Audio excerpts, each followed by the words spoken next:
You're listening to the World's Team Podcast. It's not just America's team, Cowboys Nation. It's the world's team. Now, here are your hosts, Paul Stewart and Mike Poland. How about them Cowboys? What is up, Cowboys Nation? Welcome to another episode of the World's Team Podcast, brought to you by the Believe Network, which is powered by FanDuel Sportsbook, and also sponsored by Cowboys Experience for your ultimate meet and greet, game day experiences, stadium tours. Be sure to go to www.cowboysexperience.com. The Cowboys are looking to bounce back after another tough loss last week. It's now Monday Night Football against the Arizona Cardinals. After that performance against Denver, this team needs a statement, not just a win. The defense once again looked lost, and the heat continues on the rise of defensive coordinator Matt Eberflus, who has been on the hot seat for quite some time. There is now rumors swirling around for possible trades as Dallas look to shake things up and find some answers before things really spiral out of control. This is a pivotal moment for the Dallas Cowboys, a chance to respond under the lights, show some resilience, and remind fans that this season isn't slipping away. But let's get into it. And as always, I am always joined by my co-host, Mr. Mike Poland, where you can find him on bloggingtheboys.com. Mike, how are we doing? Yeah, good. I mean, apart from Monday Night Football, you know how much I hate Monday Night Football, especially here in the UK. Yeah, in the UK. Monday Night Football is Tuesday morning football. It's 1:15 a.m. kickoff. So our post-game show gets sort of raveled up a little bit later because me and you, we kind of look. The best way to describe what we look after a Monday Night Football game is, you know, in Shaun of the Dead with the police copper when he comes in the morning. I'm trying to remember the movie. It's Bill Bailey, and he's in the office, and he sees him at the start of the shift, and he looks fine. He comes back at the end of the shift when he's been on nights. He's all like red-faced and bloodshot eyes, hair all over the place. Is that not Hot Fuzz? Oh, no, it is Hot Fuzz. You're right. Wrong film. Yeah. I know my movies, Mike. I know my movies. Your movies. Yeah. But yes, so the Dallas Cowboys are playing the Arizona Cardinals this Monday Night Football, and like we kind of highlighted there, we're not a big fans of Monday Night Football for obvious reasons, due to the time difference, it's during the work week, you name it. It's just not fun at all. Yeah. But I mean, let's just dive straight into it. So literally as of this moment, and as we're recording here on a Thursday night, we've got the latest on the injury report. So, Mike, hit me with it. Yeah, what is interesting, we'll start with the... Should we start with the good? Yeah, let's start with the good. The good news is Cooper Beebe has practiced in full. Hoffman last week had his struggles, certainly in communication and centre guard exchanges. So the good news is Beebe is back. He's practiced the first... So obviously, it's the first practice. Practice in full is good. So we should expect to be seeing him. Jack Sanborn, he's a non-participant, which is probably no surprise with the way the linebackers are and how he's played. Donovan Wilson's a non-participant. But what is interesting is Overshone and Revel and Perion Winfrey are all in a limited capacity practicing, but they are in practice, which is good news. It means to say we should expect to see them come along. Tyler Smith did show up with a knee issue, so that's one to keep an eye on, but there's not much coming out. The other one is Elijah Clark, but I wasn't expecting to see him play this weekend. He injured his ribs last week, so you're probably looking 1 or 2 weeks before we see Elijah Clark come back again. Interesting. I mean, it's always good to hear about Overshone coming back. Yes, very much. But I do have my reservations with Overshone, and I'll tell you why, Mike. Is we've seen more Overshone being more on injury reserve and on the injury list more than being on the field. So I do have my reservations. And what version are we getting Overshawn coming back, because he's not essentially coming back with two brand new legs. Yeah. But I really do hope he can actually change the fortunes of this football team. I mean, we've got a lot to work on. Make no mistake. I mean, that game last week against Denver was just sheer embarrassing from the get. Like, it really was. That is true. But yeah, and obviously the news with Cooper Beebe coming back into the fold as well, which is really good to hear as also. I mean, I think all things considering, like, yeah, Brock Hoffman might be having some critique there and there, but I think by all accounts, with him being the backup, I think he's actually made a good account of himself as overall in that way. Like, we knew he wasn't going to be the full-on starter or whatever in that, but I think for him, what he's managed to do in that space of time to fill the void, essentially, it's not been all dead and gloom. He's managed to keep it afloat to a certain degree. So, but it is good to have Cooper Beebe back. But speaking about this point of the season, though, Mike, we're at the halfway point. Mm-hmm. Give me your overall assessment right now, where the Dallas Cowboys are right now.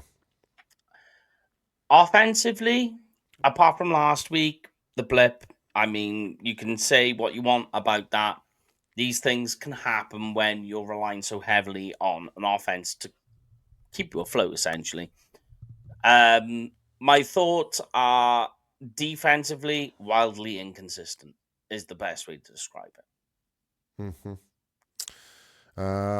Yeah, I mean, I think you kind of summed up pretty well there. Like, offensively, besides obviously last week, we've been quite a high scoring offense with the power of Pickens and Lamb, and Ferguson seemed to be getting back to his stride of the way why we gave him that new extension. And obviously, last week wasn't really the best of games for Ferguson. He was completely shut out. And credit to Denver, they played a blinder last week. That is Like, true. you gotta give it to them. Like, they played really, really well. But looking back at the defense, I mean, why has it went so wrong for Matt Eberflus, Mike? Having the rug pulled from under his feet a week before the regular season, that But isn't a good way to start things, especially when you've implemented your playbook on defense throughout Oxnard and preseason, predicating things on being there. Then that was pulled away from him. That isn't though. Well, I'm just saying that's a foundation of the problem. But that's not to say that's the only problem. He has so many issues. Injuries have played his part, especially in the secondary. Beyond that, schematically, things just aren't working. He's playing players out of what their role essentially is. You have Donovan Wilson playing as a too high. It's never going to work. That's not what Donovan Wilson is. You've got players who are more predicated to lean towards playing as a man and press man, cornerback, but he's got them playing in zone. You've got no pressure coming up front, which doesn't help a defense in zone. So that's a massive problem. And you essentially are not changing things on the fly. The linebacker core is a massive weakness for this team. There are ways you can help that linebacker core, but Eberflus is sitting on his hands and refusing, not just before the game or between games. He's not during the game thinking, maybe we should change this up. If we change this up, we could get there. He sits there just completely stubborn in his way, and it's causing this defense massive problems. yeah, I mean, you kind of like outlined quite a lot of it. What I'm thinking. I mean, and a lot of it, like, for me, the issue is one. Yeah, Matt Eberflus is a lot to blame in terms of decisions, in terms of what happens with the team that you've got. But the issue does kind of rely back with Jerry in the front office and the people that send the contracts and actually extend them, etc. Like, we've got players on the team that are not designed for this scheme. That's a fact. Definitely. and we're trying to make players play somewhere where they're never really like. Well, they've played zone before, but they don't often do it. Like I'll use like I know there's a lot of speculation with Trevon Diggs. We'll get to that, but using Diggs as an example, when Diggs really broke out, what was his main thing? Man coverage, being playing like close to the line. Yeah, like basically being glue to the wide receivers and making players regret playing against them. Like the same player that actually went up and actually stopped DK Metcalf going deep in his rookie season. That type of stuff. Like that is the type of thing that we do miss. Like, and we were recording earlier on the UK Cowboys fans earlier live, and a few interesting comments were kind of said like it doesn't really matter if it's man or zone, like it should be a kind of adaptable in some degree. Yeah, I agree. I get what the comment meant by that, Yep. or the premise of it was. Yep. And it's not a right or wrong answer. Like it's a good valid like it doesn't matter, but in this case and how the state of this football team is, we've only got the players that works so much better on man. Mm-hmm. Like, I mean, even when you saw Bland when we were playing man coverage against Washington, yeah, don't get me wrong, Washington were terrible in that game, but that was a difference. So, but yeah, but in terms of like I kind of mentioned, like Diggs and that, there's been a lot of trade speculations, Mike. Oh In God. terms, yeah, and I mean quite a lot, like from supposedly we're going to be looking at defensive ends. Like obviously there's the whole Max Crosby situation, which I don't think is not going to happen. I don't think like it makes no sense to me. But we're seeing other rumors of like maybe Tober might be getting traded. We're seeing like might even trade George Pickens because he might be too expensive now. Like, like are we in that bad of a shape now? Like the fact that we're having to even think of that now. I mean, like the thing is this is an age-old problem with Dallas. Is you talk about Pickens, you make the trade, right? It's almost like Amari Cooper all over again. But you make the trade.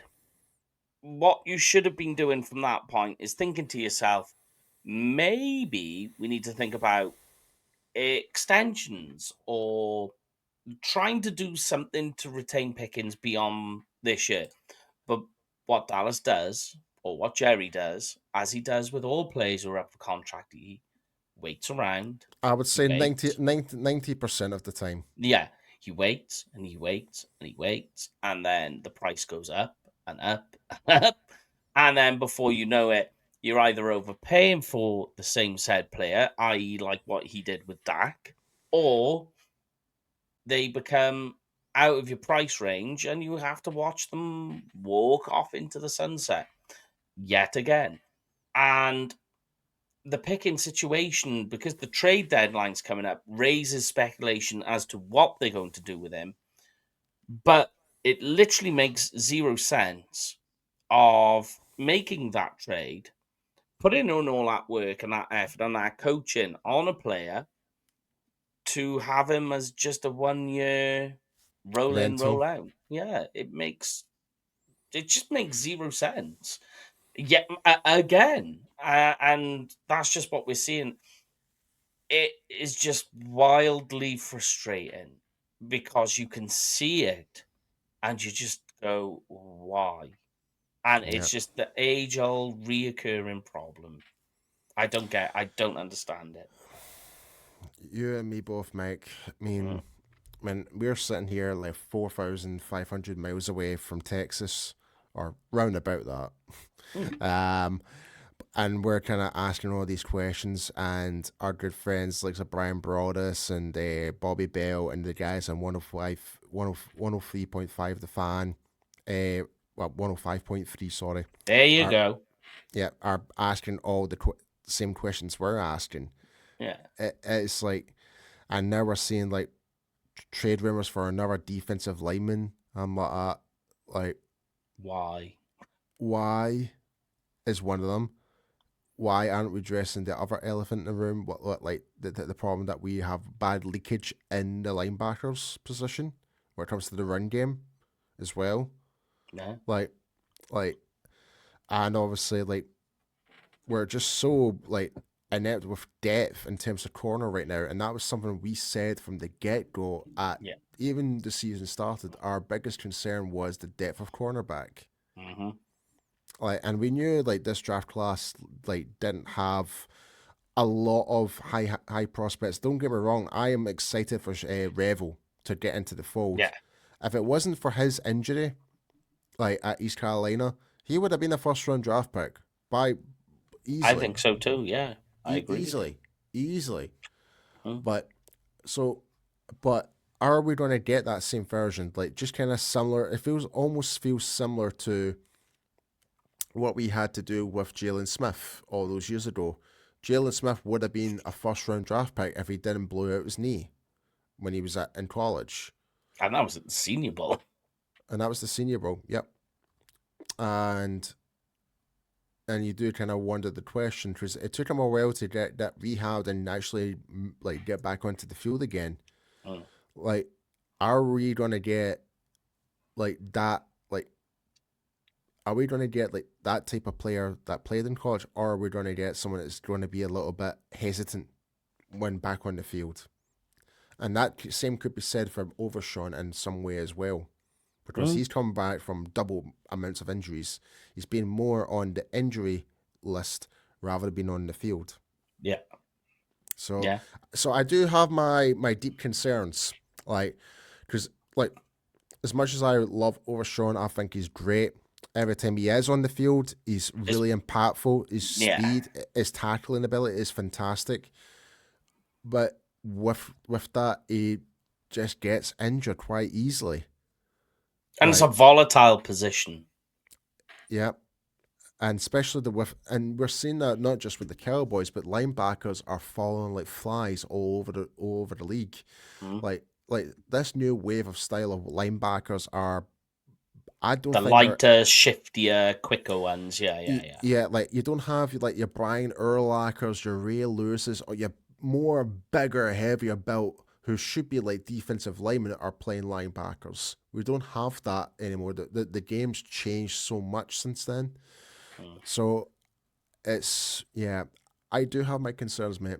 But we are looking at possible trade rumors. There has been rumors, like, as we kind of mentioned, like for our defensive lineman, like we can talk about the whole Max Crosby thing, and I can really just say two things that will just, like, it won't happen.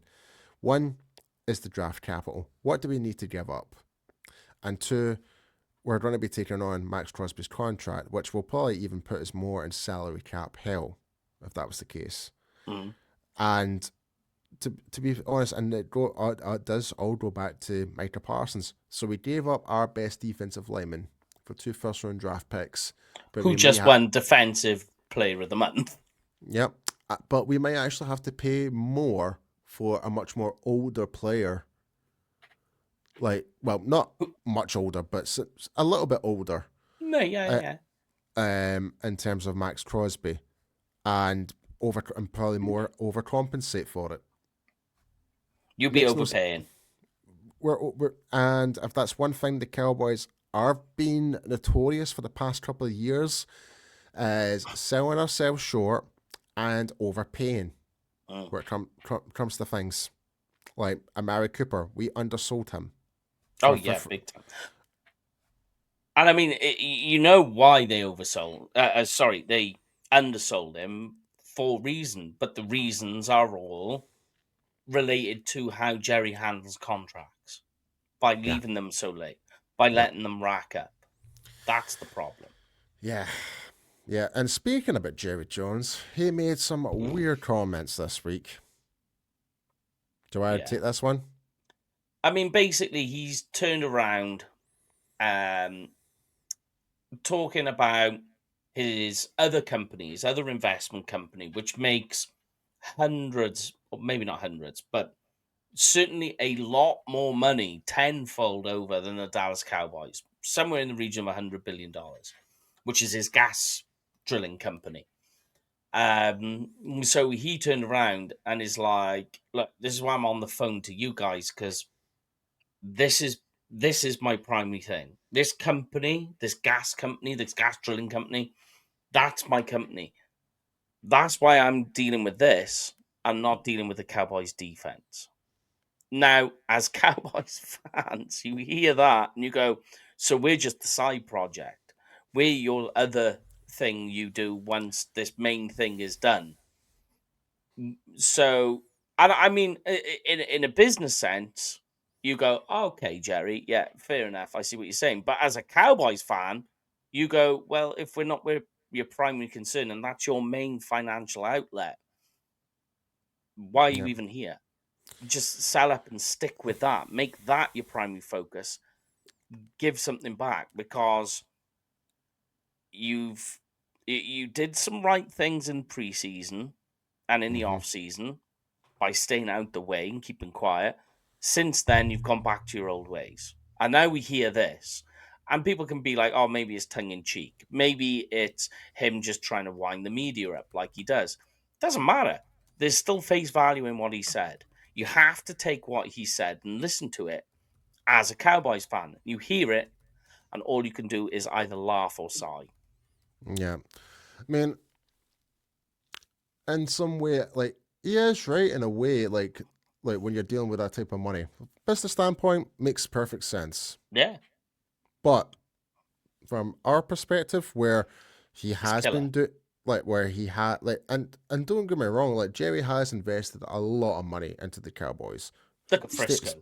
Frisco, AT&T Stadium, Yeah, yeah. like doing the deals for Netflix with the Gambler, America's Sweethearts, the cheerleaders, like he's done Stuff a with lot. Nike.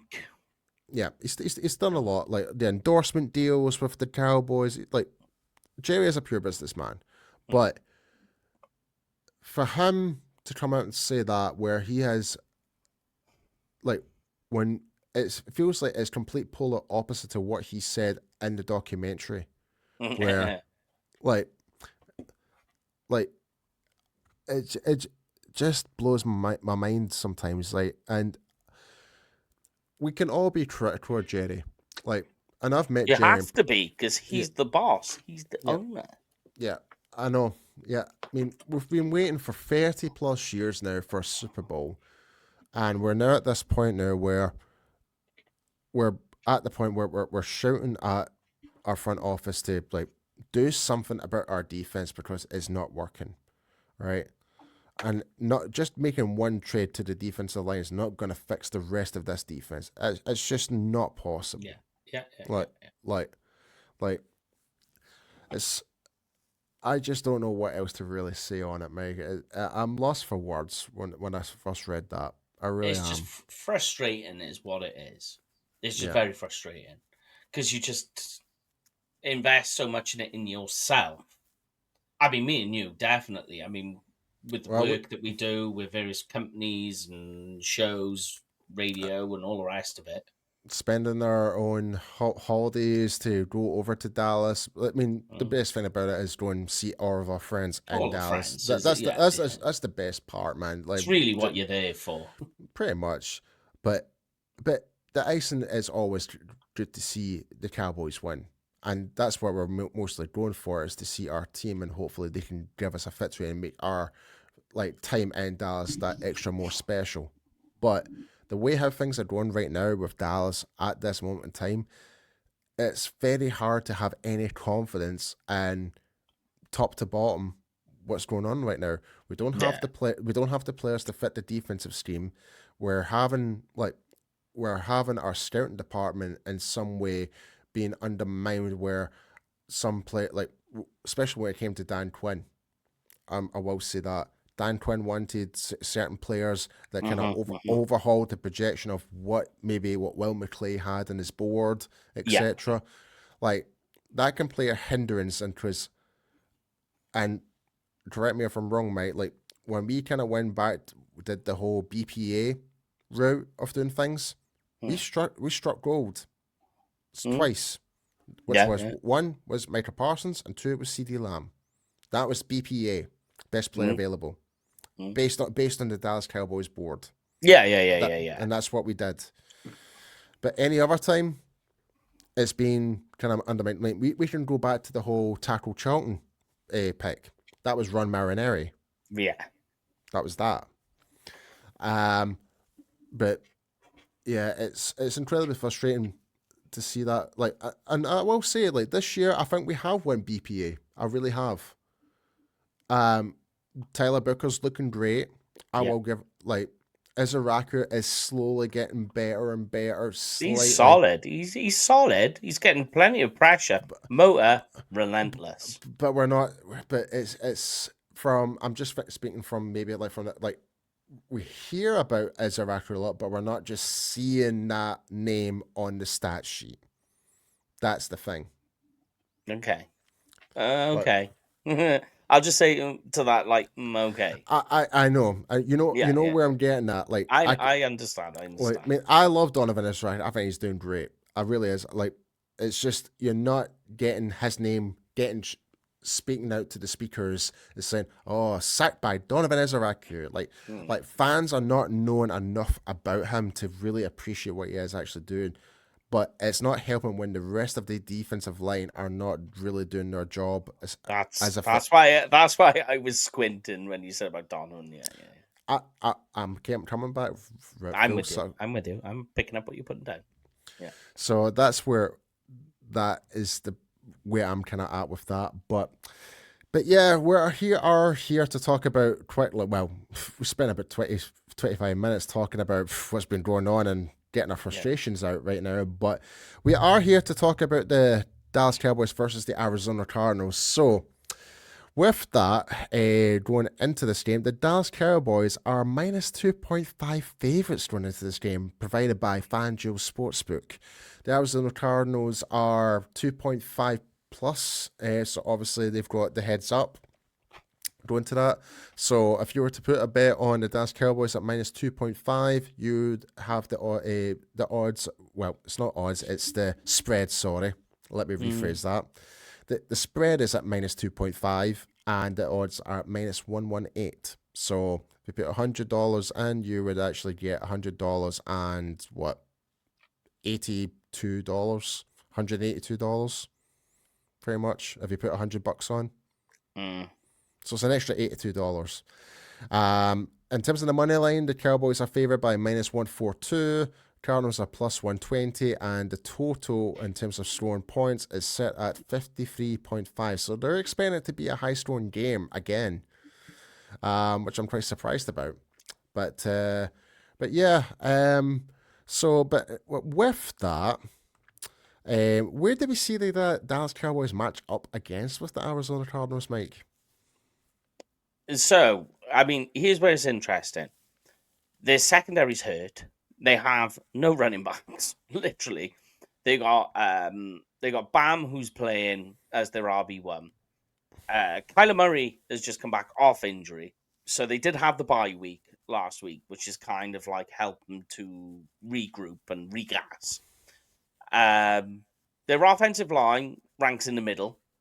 It's like 16th in pass rush, win rate, and run blocking.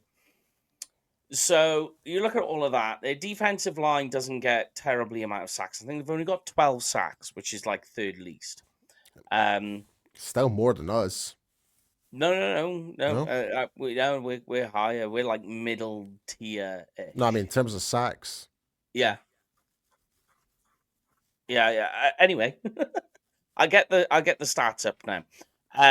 But you look at how everything stacks up. The offense is so high powered. The Cowboys offense, I mean, Yeah. and the defensive line isn't getting a very high amount of pressure or sacks. And this offensive line I think, is fourth in sacks allowed, albeit Denver was terrible in that regard. But never mind. That you look at that. The Cardinals are very stunty. They don't blitz very much. They just try and use their front four, stunt the absolute hell out of things, twist it everywhere to try and kind of conjure up pressure on its own. The Cowboys, I think, can hold up on that. You have Javonte Williams. You've got these extra pieces, plus Jake Ferguson. Maybe we see Mingo, play as well this weekend, you throw that into the mix, all of a sudden you've got an offense that is very high powered scoring points. And all you're hoping is that the defense is able to knock enough out of Arizona that it becomes a heavy passing game and that your pass rush can get to them before they can do anything. I find it really interesting. We haven't actually talked about Jonathan Mingo yet. Like, I mean, even with our previous broadcast that we did, like, we didn't mention him once. Not once. So, Okay, then Carson. Yeah, the Forgotten Men. Very interesting. But yeah, like, in terms of this game, Mike, I do think we do need to, like, try and really get Jake Ferguson more back involved in this game, because obviously that last week was a bit wishy-washy, like getting him involved. We still, obviously, we need to kind of spread the offense a little bit. Yeah. I think if we get back to doing that, we'll be okay. And obviously, like, run the ball, play some play action, like, do what we were doing very, very well for the past couple of weeks. Get back to that again. It's just on the defensive side of the ball. We have lacking physicality. We've been lacking a lot in all aspects in this defense. Heart, determination, physicality, like committing to tackles, etc. We all need to look and actually improving every single factor. And for the likes of Matt Eberflus in particular, who is on the hot seat, is stop being so stubborn and actually play to the players' strengths. End of the day, make them feel more comfortable, and that will bring out the best out of them, essentially. But here's the question for you, Mike. What would a win against the Arizona Cardinals mean for Dallas at this stage? That they don't completely suck. Well, I mean, like, if they lost to Arizona, fourth in the NFC West, only 2 wins, they lose to that, that's embarrassing. That would mean that this season, forget it. You lose to the Cardinals, I mean, you're done at that stage. You know, you may as well start thinking about next the year. future. Because you can't be a 2-win Cardinals with heavy injuries on your home turf, by the way. Then you kind of have to turn around and go, right, things really are that bad then. Things are that bad that we just need to scrap things off. It's an embarrassment. A win just as the kind of opposite of that. Doesn't tell you that they're a playoff team by any stretch, but it just tells you that they don't completely suck. Yeah, Chris, even if we were to put a statement win against Arizona, even defensively, what does it prove? Like, we can beat a team under 500, great, but we can't seem to do it against teams that are over 500. Like, it kind of goes back to that same question year in and year out. Is that the whole 500 above or below? Can we beat those certain types of teams? And as it stands, the question still remains the same. We can't. Like, we almost did at one point, which was Green Bay. We almost did that. But we almost broke the camel's back with that one. But almost. But going into this game, Mike, who are the players to watch in this game? On the offensive side for the Cowboys, it's the tackles, Guyton and Steele. Just said now, very stunty. It doesn't really come through the middle. It comes on the edges. Right. Guyton and Steele had mixed games last week. Guyton especially really struggled over on the left. Steele more in terms of penalties, held on a couple of plays, which caused the ball to come back. I will say Steele had a great game in terms of run blocking. I will say that. Run blocking, He looked great. Like, I will say that. Like, there was one video clip that's been shared across social media by who does like breakdowns of offensive linemen. It wasn't Baldy, and I can't think it was Duke. I think it was actually Duke Meriwether. Actually, I believe it actually shared it. Actually, would make sense. And you just see Terrence Steele absolutely throwing a linebacker 7 yards, like literally tossing him. Like, Yeah. and it was like, oh, like it was like sheer aggression and violence. What you want from your offensive line, would be great if we had that on the other side of our football team. Yeah. But, but, uh, but yeah, like for players to watch for me, like I'm gonna look on the defensive side of the ball, which is going to be interesting.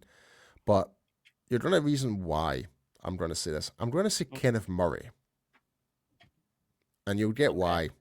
Go on. Linebacker core is terrible, but carry on.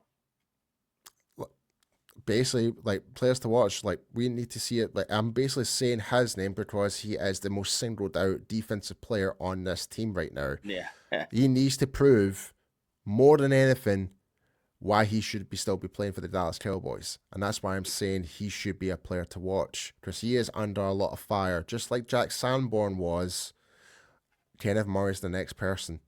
And again, videos are being circulating all over social media of people breaking down Kenneth Murray's play where he's getting forced back by tight ends to 10, 15 yards beyond the line of scrimmage. It's just not acceptable. If we can see good improvement from that, that might actually help stabilize the core part of this defense within the box. So that's where I'm saying that might be it's a horrible way of saying it, but it's a key player to watch. Yeah. But in terms of being an optimistic way of looking at it, Donovan Ezeraku, who we kind of talked about. Yeah. So, I think as well this is a nice Dante Fowler game. Yeah. On one side you've got I can get behind that for sure. Yeah. Yeah. On one side, you got Paris, who's left tackle, fantastic. He's solid. He's playing really, really well. But on the opposite side, you've got Jonah Williams, who is struggling. I get Dante Fowler over there. I would just keep him chipping away. And then when the protection slide the other way, I just guess Dante Fowler to just get in there. You just use his speed and his bend to get around there, his long arm reach to knock back and just get into Kyler Murray. If it was me, I would actually maybe look more towards Javarian Clowney, if I'm being honest. Clowney, I think, will have a really good game too. Yeah, I agree. I Especially would on third down. Oh yeah, like if that's the case, I would put Ezeraku and Clowney there on third down if that's the case. Especially if it's like 3rd and 5, 100%. But see if it's 3rd and short, you best believe I hope to see like no cornerbacks dropping back 10, 15 yards and literally having a spy as well, just in case if Kyler Murray decides to break out and run with the ball, which he is capable of doing. And that has been our biggest kryptonite as so far for this defense, is the fact that we're giving quarterbacks the ability to run with the ball, and that's what's been keeping the opposition offenses in possession of the ball. That's the problem. Caleb Williams, Russell Wilson, Jalen Hurts, Justin Fields, all of them have been like dual threat quarterbacks. That's the problem. We're having a lot of difficulty having to deal with that. If we were to deal with, if you were going back a couple of years ago and we had like, say, Sam Rivers, your Big Roethlisberger's, your like pure pocket passer quarterbacks, it'd be a completely different story. Or your Brady's, for example. Like you could be talking about a completely different game, but because the quarterback dynamic now, you need to be a dual threat nowadays. And what we've done, we haven't adapted to try and battle that, and that's the problem. And Matt Eberflus hasn't adapted and tried to battle that. No. It's still stuck in that certain way of doing things, and I think that's what's really getting us so frustrated, and that's all we can talk about at this moment. Yeah. But my next question for you though, Mike, is what do we expect? Who do we expect to have the most impact on each side of the ball? Okay, who I expect to have the biggest impact on the Cowboys side, Dak. Dak should be really effective in this game. Secondary for the Cardinals, as I say, is having issues with injuries. Although they might be getting one player back. Their defensive line, I think, doesn't stack up well enough against the Cowboys' offensive line. So Dax should have a good day carving things up.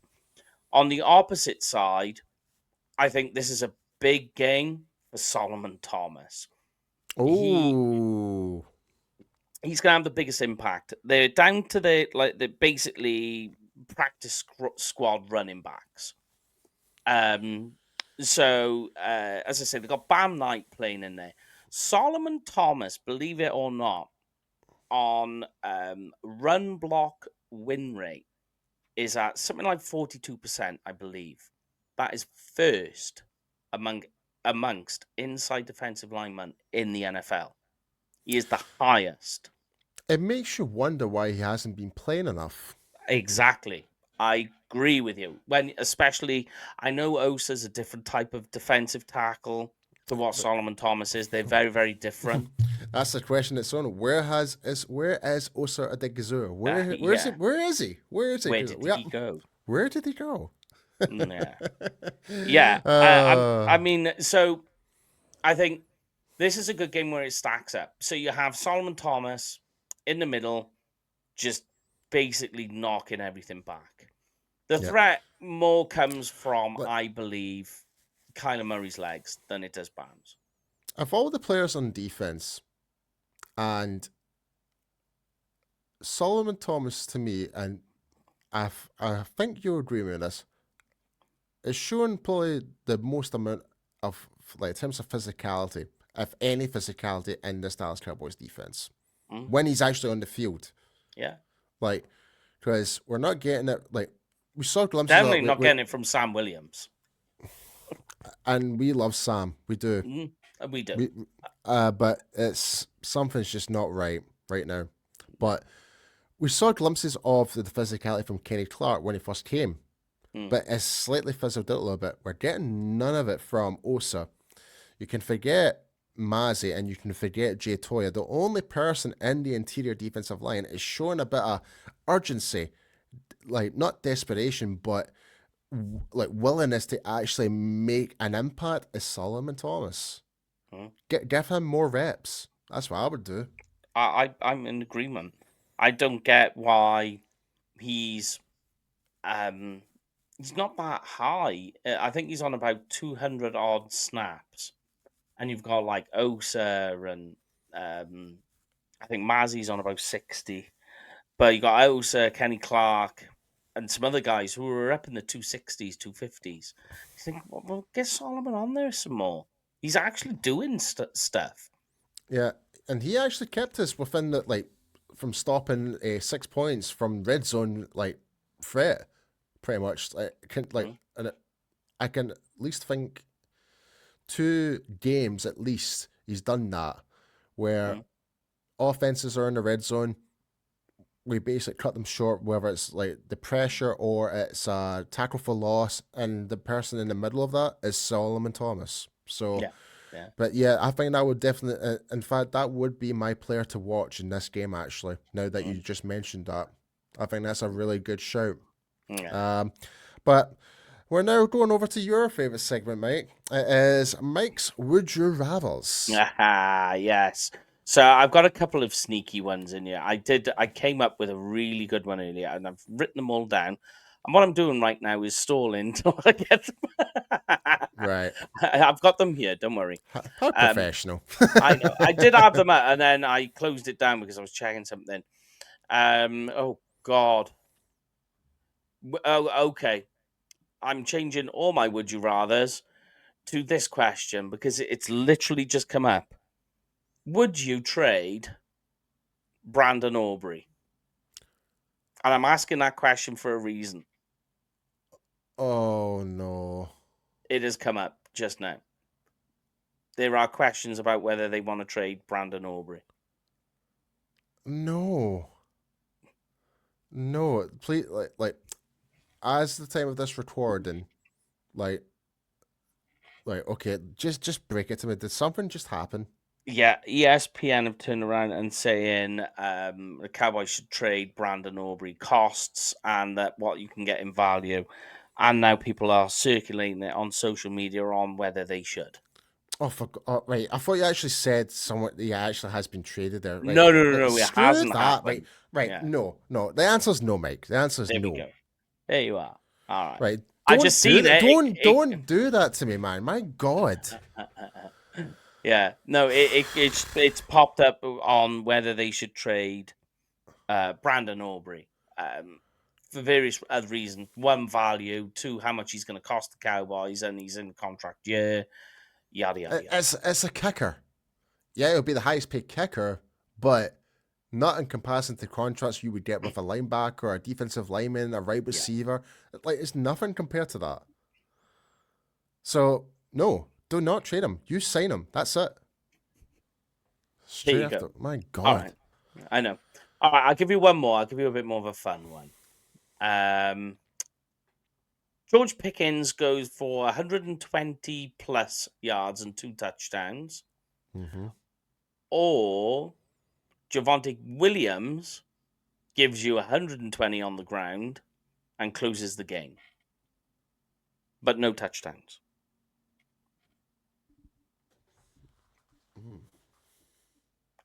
And I'm purposely picking 2 players who are free agent signings, by the way. I would go with Williams. Yeah.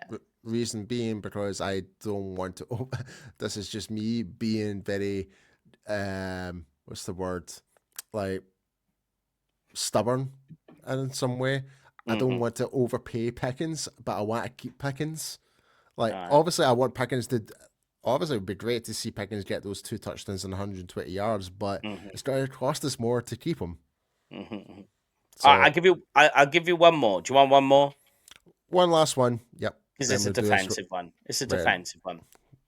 The Cowboys win this game, but would you rather they win it because the defensive line creates pressure or because the secondary steps up? Oh. I had that one in my bag all along.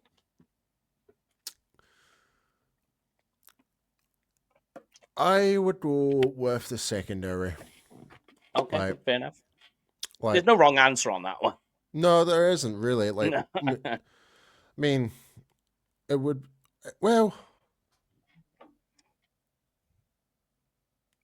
in terms of run, if you're talking about like run defense, then yeah, defensive line. But if in terms of the passing game, corners.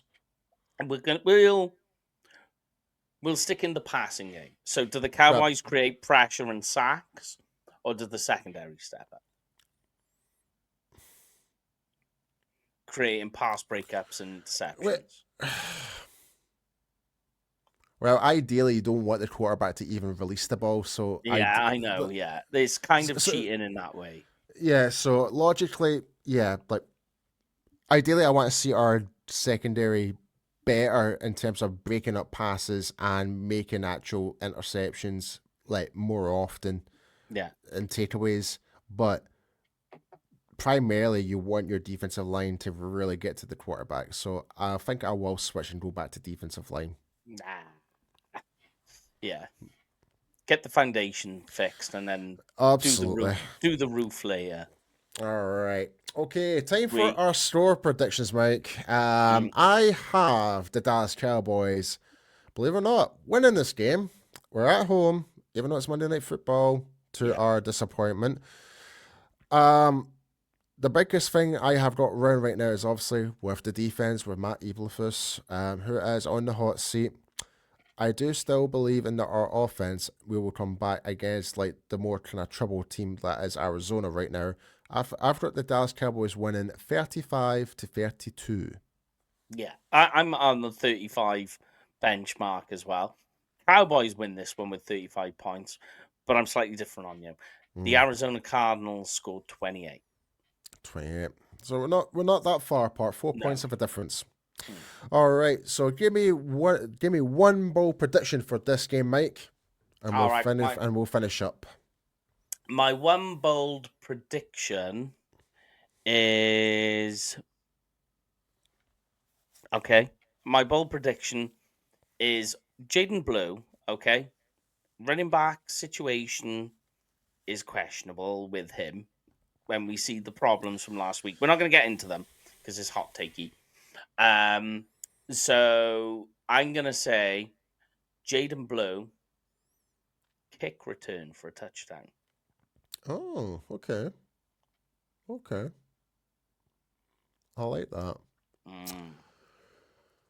Okay, for me, we talked about this guy quite a lot in this show today, and that is Solomon Thomas. So I'm going to go with Solomon Thomas, and he is going to get 3 tackles for losses and a fumble recovery.